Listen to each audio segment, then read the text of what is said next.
Hello everyone. तो आज की important question and important series में हम बात करने वाले हैं इन्वेंट्री टेकिंग का इलस्ट्रेशन नंबर 9। यस, तो लास्ट क्लास में हमने डिस्कस किया था इन्वेंट्री टेकिंग कॉन्सेप्ट होता क्या है, और आज हम उसका प्रैक्टिकल क्वेश्चन करने जा रहे हैं and it is very very important. And I hope जितने भी क्वेश्चंस मैं आपको बता रही हूँ, जितने टॉपिक्स आपको कवर करा रही हूँ, आप उसको अच्छे तरीके से कर रहे हो।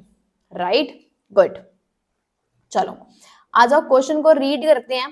क्वेश्चन क्या कह रहा है और उसके बाद इसका सॉल्यूशन करेंगे। ओके, चलो। कह रहा है a trader prepared his account on 31st March every year. ठीक है जी, बात समझ में आती है। Due to some unavoidable reasons no stock taking could be possible till 15 April. Oh my goodness, 15 April तक कोई स्टॉक टेकिंग हुआ ही नहीं, स्टॉक का काउंटिंग हुआ ही नहीं। On which date the total cost of goods in the godown came to know 50,000। मतलब आपको 15 अप्रैल की इन्वेंट्री का कॉस्ट बता रखा है 50,000 रुपए। Following facts have been established between 31st March and 15 April. आपको इन्वेंट्री कंसिडर करनी होती है 31 मार्च की। जैसे कि ये बोल रहा है you are required to ascertain the value of inventory as on 31st March 2022। आपको स्टॉक दे दिया है 15 अप्रैल का। कितना दे दिया है स्टूडेंट्स? That is 50,000 rupees. अब बोल क्या रहा है क्वेश्चन? कहता है ये सारे के सारे फैक्ट्स एस्टेब्लिश्ड हुए हैं ड्यूरिंग दीज 15 डेज। अब फ्रेंड्स बताओ फटाफट से, इसमें करेंगे क्या? रिवर्स कैलकुलेशन, क्योंकि ऑलरेडी 50,000 का 15 अप्रैल का स्टॉक हमारे पास है और हमें कैलकुलेट कहाँ का करना है? 31st मार्च का। तो हम क्या करेंगे? Reverse calculation. ठीक है, तो आ जाओ हम बनाते हैं। ये हमारे पास फॉर्मेट रेडी है। Statement of stock, statement of या तो value of inventory on 31st March 2022। देखो इसमें कुछ वर्किंग नोट्स भी बनेंगे, तो उस पर भी काम करेंगे। ठीक है, आ जाओ सबसे पहले लिखते हैं। क्वेश्चन ने क्या बोला है? 15 अप्रैल का स्टॉक पता है हमारे को, तो यहां पर क्या लिखेंगे? Cost of goods in godown. कब के दे रखे हैं आपको? डेटेड 15 अप्रैल 2022। कितने के दे रखे हैं? अमाउंटिंग ₹50,000। ठीक, चलो आगे कह रहा है आपने सेल्स कर दी, आपने सेल कर दी 41,000 की। किस पीरियड में? किस पीरियड में सेल कर दी? इस पीरियड में बोल रहा है। ठीक है, जिसमें से कैश सेल्स थी 10,000। ओके, कैश सेल से नहीं हमें कोई लेना देना। सेल्स है, क्रेडिट में है, कैश में है। हमारा गुड्स चला गया है, हमारा गुड्स गोडाउन से चला गया है। लेकिन फिर मुझे परचेसेस दे रखी है, फिर मुझे सेल्स रिटर्न दे रखा है। तो हम हमेशा सेल्स नेट सेल्स कंसिडर करते हैं। Right, sales minus sales return, purchase minus purchase return. तो यहां पर आपको सेल दे रखी है। अब मुझे फटाफट से बता दो, अगर आपको ये देखो, अगर आप लोगों को सेल दे रखी है, ये मेरे पास है 31 मार्च, ये मेरे पास है 15 अप्रैल। अगर इस पीरियड में आपकी कोई सेल हो गई और यहाँ का स्टॉक आपको दे रखा है 50,000 रुपए, तो करेंगे क्या? सेल वैसे क्या होती है? माइनस, तो ये ऑलरेडी डिडक्टेड है। तो आज मैं क्या करूंगी? इसको ऐड बैक करूंगी। लेकिन किसको ऐड बैक करोगे आप? कॉस्ट ऑफ गुड्स सोल्ड को। तो मुझे क्या दे रखा है यहाँ पे? ये दे रखा है 41,000 का। पॉइंट नंबर फर्स्ट में सेल दे रखी है 41,000 की। लेस क्या करोगे आप? Cell return, that is 1,000। आपके पास आ क्या जाएगा? 40,000। मैम क्या ये वर्किंग नोट बनाना है? हाँ जी, ये वर्किंग नोट आपको बनाना है। तो सेल आ जाएगी 40%, जिसमें से मुझे अब इसमें से कौन सा फैक्टर हटाना है? प्रॉफिट हटाना है। ठीक है, तो प्रॉफिट के लिए क्वेश्चन में पढ़ते हैं, कहीं पर भी क्या हमें दे रखा है? Goods are sold by the trader at a profit of 20% on sales. 20% on sales. तो मैं यहां पर क्या कर सकती हूँ, मैं यहां पर इसको क्या कंसिडर कर सकती हूँ, दैट इज ये 80% है, ये मेरे पास क्या आ जाएगा 32,000, दैट इज 32,000 आपके पास क्या आ जाएगा, कॉस्ट ऑफ गुड्स सोल्ड। तो आप यहां पर क्या लिखोगे, add point number first, add cost of goods sold that is 32,000। ठीक है, चलो आगे चलें। फिर आपको दे रखी है परचेजेस 5034 परचेजेस कहां से कहां तक की, इस पीरियड से लेकर इस पीरियड की परचेजेस दे रखी है। तो मैं इसको करूंगी क्या, रिड्यूस, माइनस कर दूंगी, क्यों, क्योंकि मैं रिवर्स कैलकुलेशन कर रही हूं, राइट। तो यहां पर आप लिख दोगे नीचे लेस, कौन सा पॉइंट है मेरे पास, सेकेंड, ठीक है, लेस परचेजेस कितना आ जाएगा 5034। चलो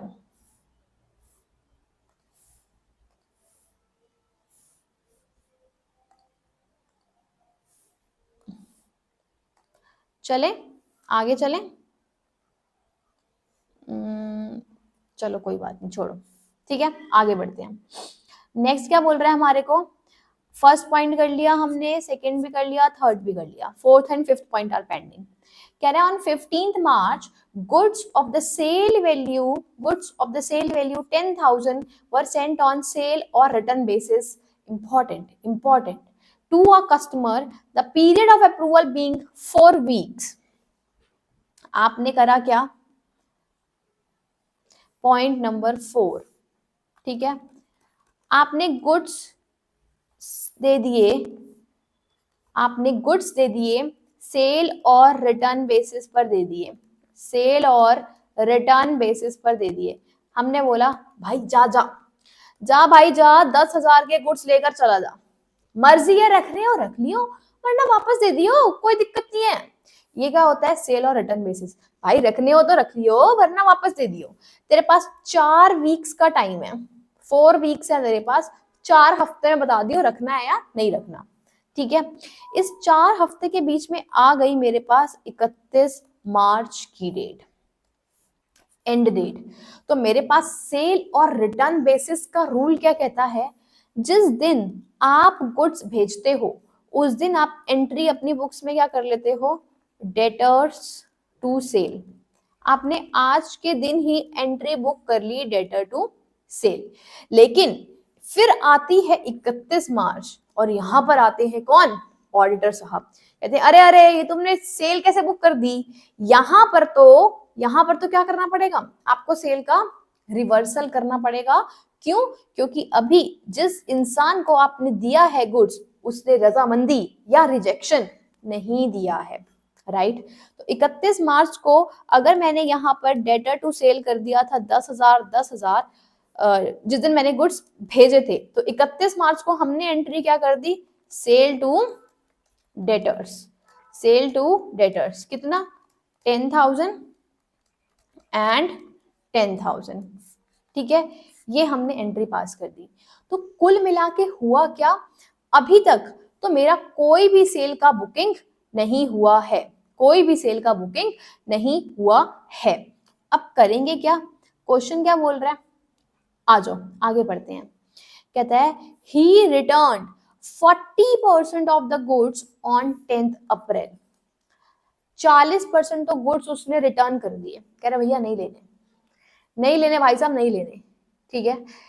अप्रूविंग द रेस्ट मतलब उसने 60% गुड्स का क्या दे दिया है, अप्रूवल दे दिया है, आपको 60% गुड्स का अप्रूवल दे दिया है, ठीक है।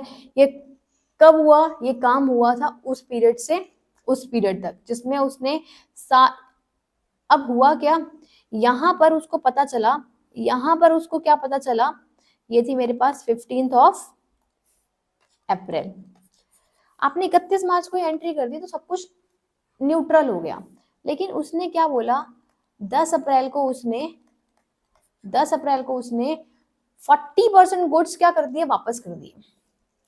मुझे बताओ 40% गुड्स की मुझे सेल को कंसिडर नहीं करना था, और मैंने किया भी नहीं, क्योंकि मैंने सेल तो पूरी 100% से रिवर्स कर दी।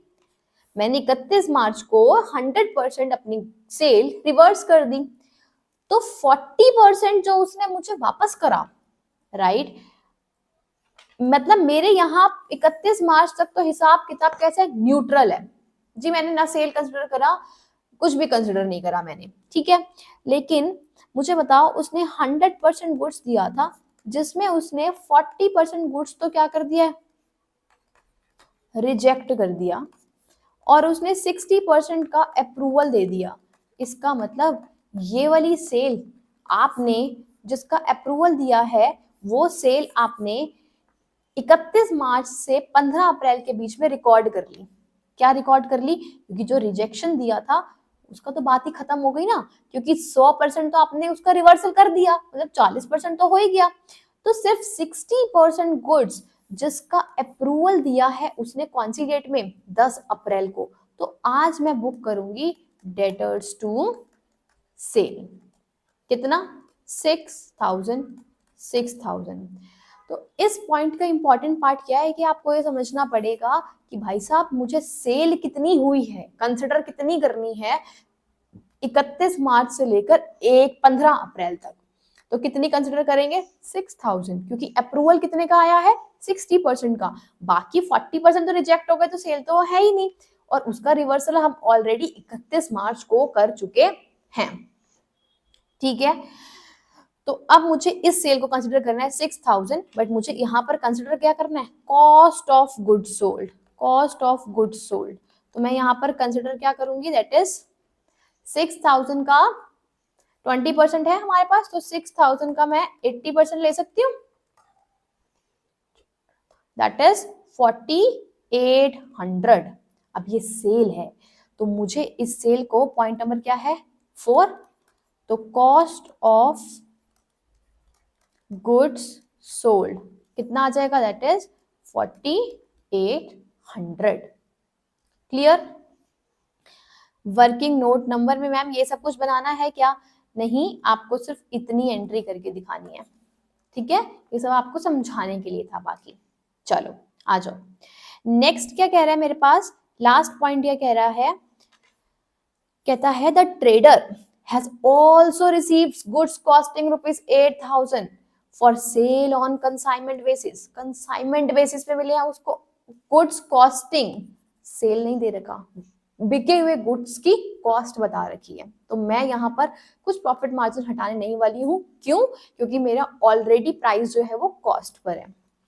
कहते हैं 20% ऑफ द गुड्स आपने सोल्ड कर दिए 31 मार्च तक, अनदर 50% आपने सोल्ड कर दिए 15 अप्रैल तक, ठीक है। अब देखो, अब आ जाते हैं पॉइंट नंबर 5 पे। हुआ क्या इस क्वेश्चन में, वो कह रहा है ये था 31 मार्च, ये है 15 अप्रैल। वो कह रहा है आपको ना, आपको गुड्स रिसीव हुए हैं, आपको गुड्स रिसीव हुए हैं, किस पे रिसीव हुए हैं, कंसाइनमेंट बेसिस पर, ठीक है। कंसाइनमेंट बेसिस क्या होता है, ये कौन है, एक होता है कंसाइनर जिसने गुड्स दिए हैं, और एक होता है कंसाइनी जिसको गुड्स मिले हैं कि तू आगे ना बेच, ठीक है, आगे तू बेच, तू मेरा सामान बेच, मैं कंसाइनर, तू कंसाइनी, मेरा सामान बेच भाई, तेरे को कमीशन मिलेगी। क्या वो सेल कंसाइनी की है, सोच के देखो, क्या ये सेल कंसाइनी की है, answer is no, answer is no. यहां इस कंसाइनर ने इसको अपने गुड्स दिए थे, भाई तू ना सामान बेच दे, ठीक है, सामान मेरा है, जो बेचेगा सेल तो मेरी ही होगी, तेरे को क्या मिलेगा, सिर्फ और सिर्फ कमीशन मिलेगी। तो कंसाइनी को क्या मिलता है, सिर्फ और सिर्फ कमीशन। प्रोडक्ट किसके होते हैं, कंसाइनर के। परचेजेस किसकी होती है, कंसाइनर की। सेल किसकी होती है, कंसाइनर की। बात समझ में आई। तो अब ये क्या करेगा, इसके गुड्स नहीं है भाई, ना ही इसकी सेल है। अब इसको सामान मिल गया था 8,000 का, इसको सामान मिल गया, ठीक है। ये कह रहा है भैया 31 मार्च तक मैंने कितना माल बेच दिया, 20% गुड्स मैंने 31 मार्च तक बेच दिए, 5% 50% 15 अप्रैल तक बेच दिए। अब देखो इसने गुड्स क्या करे, इसने 20% गुड्स बेच दिए 31 मार्च तक, इसने 50% गुड्स बेच दिए 15 अप्रैल तक। भाई साहब उसने जब गुड्स बेचे ना, ध्यान से सुनो, उसकी सेल नहीं थी ये, उसकी सेल ही नहीं है। क्यों? क्योंकि ये है कौन, ये कंसाइनी है। कभी भी कंसाइनी की सेल नहीं होती है, कंसाइनी को सिर्फ और सिर्फ कमीशन मिलता है, ठीक है। ये मीडिएटर काम कर रहा है किसके लिए, कंसाइनर के लिए। तो यहाँ पर जो सेल हुई वो किसकी हुई थी, वो कंसाइनर की हुई है। तो सेल की बात तो छोड़ दो, सेल तो है ही नहीं, कंसिडर भी नहीं करी गई, ठीक है। अब बात आती है इस गुड्स की जो कि थे 30% के गुड्स। 8,000 में से 30% गुड्स आज अनसोल्ड हैं, पक्का ये गुड्स अनसोल्ड है। और ये किसके गोडाउन में दिखा रहे होंगे भाई, जिसने बेच, इस कंसाइनी की गोडाउन में दिखा रहे होंगे। 30% गुड्स है ना भाई साहब, ये 30% गुड्स है ना, ये आपकी इन्वेंट्री में शो कर रहे हैं कंसाइनी की। तो क्या ये 30% गुड्स कंसाइनी के हैं, कंसाइनी के हैं? Answer is no. प्रोडक्ट किसका, कंसाइनर का। परचेजेस किसकी, कंसाइनर की। सेल्स किसकी, परचेज कंसाइनर की। सिर्फ और सिर्फ कमीशन मिलती है कंसाइनी को। तो आज जो ये अनसोल्ड गुड्स, ये जो टॉयज पड़े हैं, ये टॉयज किसकी बुक्स में दिखाई दे रहे हैं, कंसाइनी की। तो इस गुड्स को जो कि कंसाइनी से बिलोंग नहीं करते, तो 8,000 का 30% दैट इज 2400 के जो गुड्स की इन्वेंट्री पड़ी है कंसाइनी के बुक्स में, वो उसको हटानी पड़ेगी, वो उसको हटानी पड़ेगी, राइट। तो यहां पर लिख देंगे less, point number 5, less unsold goods, unsold goods lying, unsold goods lying in godown कितना है, दैट इज 2400। बात समझ में आ गई है? चलो इसको थोड़ा सा नीचे कर देते हैं। अब फटाफट से कैलकुलेशन करो and your question is over now.